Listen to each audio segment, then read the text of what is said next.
Welcome to Vine and Thorn Witch and a night of paranormal curiosities.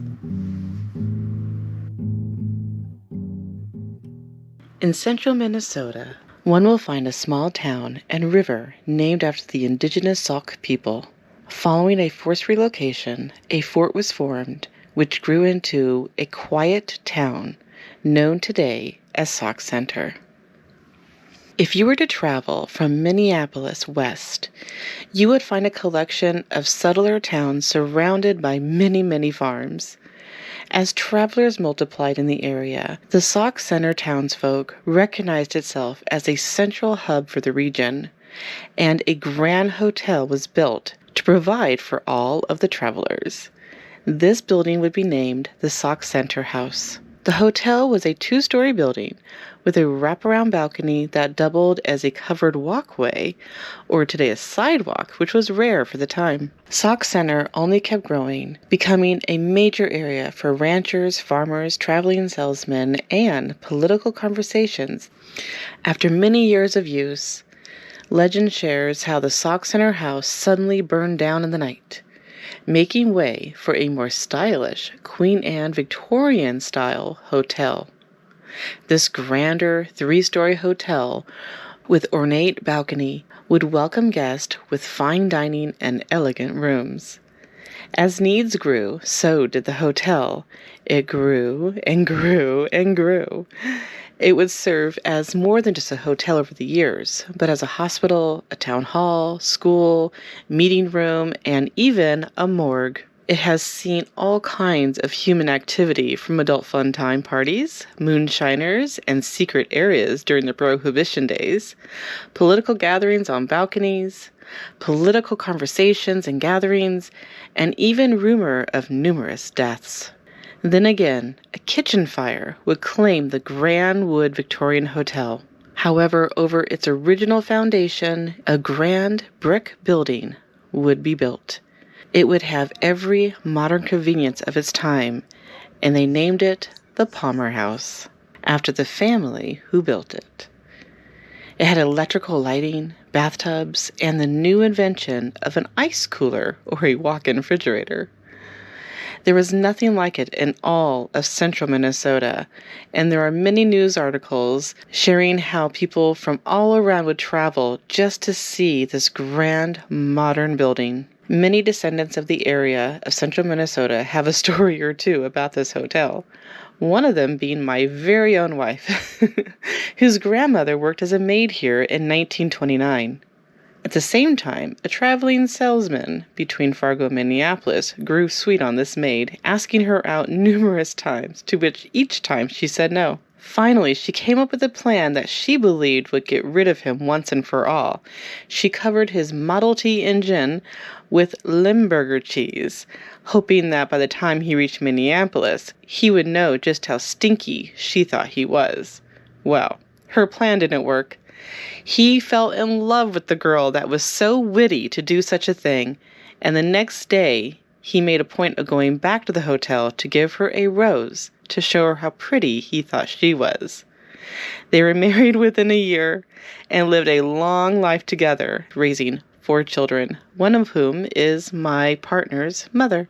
Beyond the celebrated stories within this family are the more well-known stories of a night clerk who would go on to be recognized as one of the state's most celebrated authors of his time, with his book, Main Street, said to be written about the life of Sauk Center. Mr. Sinclair Lewis was born and raised in the area and now eternally rests beside his wife in a nearby cemetery.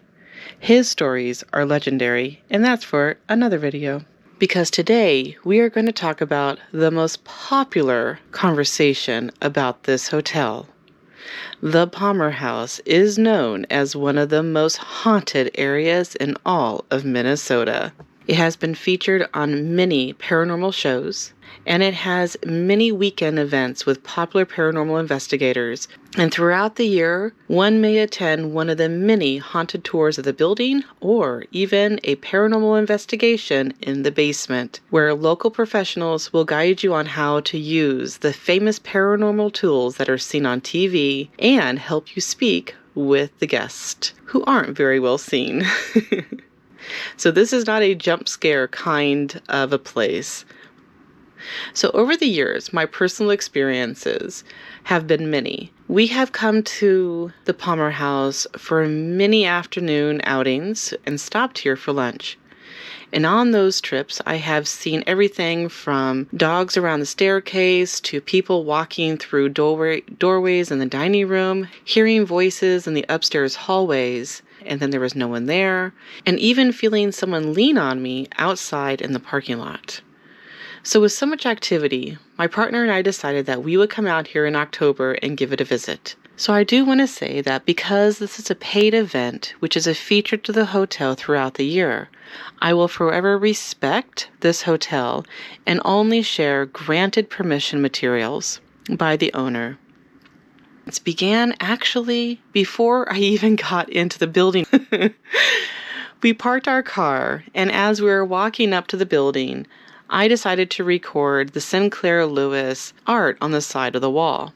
Now, this parking lot at one point was not a parking lot. It was still part of the hotel. So who's to say what I actually captured here?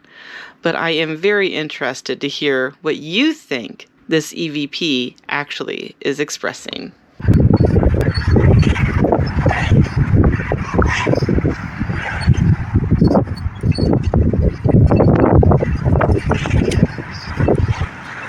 So did you capture that? I'm going to play it again.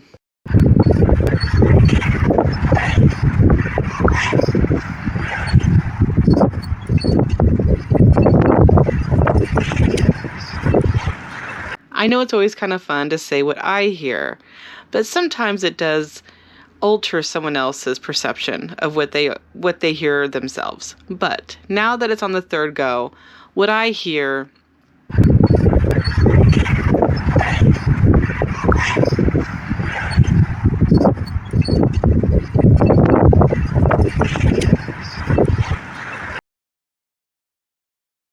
and then we go down into the basement where the paranormal investigation begins. So after the investigation is done, which roughly lasts an hour to two, it depends on how active the spirits are, we as a group are allowed to mingle around, talk with each other, and to kind of explore the area. The host of the tour will allow you to walk around with their EMF detectors and other various little gadgets. And this is a part where we get to just kind of have fun and explore the area, and really meet a lot of really great people in the area, where we can explore the basement and mostly meet a lot of great people in the area and share a lot of personal experiences. So there's a real sense of community that begins in this area or continues if it's like a second, third, or fourth visit back to the hotel. So the images that I captured, the weird thing was for me to switch over from photo to video, I actually have to back all the way out of my phone, change the setting, and go back in. And I realized that one of my 1, 2, 3 photos done was 1, 2 photo video. I did not know that happened at the time, and the owner gave me permission to share because really nothing is shown, but the personal experience tied in to the small little video is what's interesting. So I'm walking around this area that I had a strong feeling of a maintenance personnel who was wearing like long johns and like a little cap, almost like what you would see on a railroad worker's kind of little cap. I kept feeling this, almost to the point that if I turned the corner, I felt like I might have actually seen him in the physical, which caused me to turn around and to take a picture. My aim was for something behind me. However, what happened was, as I went to take the pictures, there is a little area that is staff only and all of like the maintenance of the building. The door to that though began to rattle so hard, you can hear it in the video, but I didn't realize I was recording it. So of course I just dropped my phone down by my leg and walked over to investigate and to look at the door and to see what was happening. At the same time, another person on the tour, who is also an experienced investigator, joined me at the same space. We conversed about it for a few minutes. However, after the investigation was done and we were upstairs sharing our stories, the connection of the personal experience for my phone to somehow on its own record the video and then go back into to the pictures was very curious. If you work with the paranormal, fun, because of the way that electronics can be manipulated and played with, and it feels almost like a playful, happy game. It was jarring to suddenly hear the rapping of the door, but it wasn't scary. It was just mostly the, oh, then what's happening? So at the end of the tour, I was pointing at the area where one of the paranormal TV shows actually had focused on, and I was pointing up to this area, and somehow I captured what looks to be a shadow person. Now, there are no lights behind me, there are no pipes, there is nothing that could have given off this shadow on the image. We went back to the area and took multiple pictures to see if we could recapture it, and we could not. And so I just got lucky tonight and maybe caught one.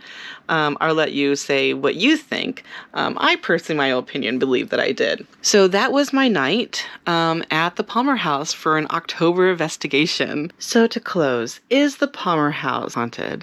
I'm going to say most definitely it is. It has a beautiful blend of spirit guest, spirit residents, and PK from a collection of people who have come there sharing their passion, their love, sharing their nervousness, as well as just people that come and go.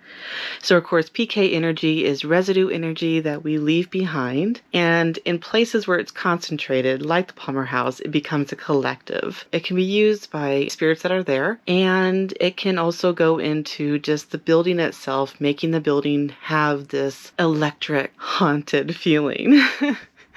So PK energy is a whole conversation of its own. However, if you are in the area of central Minnesota and you have the opportunity to come over to the Palmer House, I definitely recommend it. So yeah, so there is my most haunted area in Minnesota little stay, and hopefully you've enjoyed this video and that you're having a beautiful day or night wherever you are, and happy witching.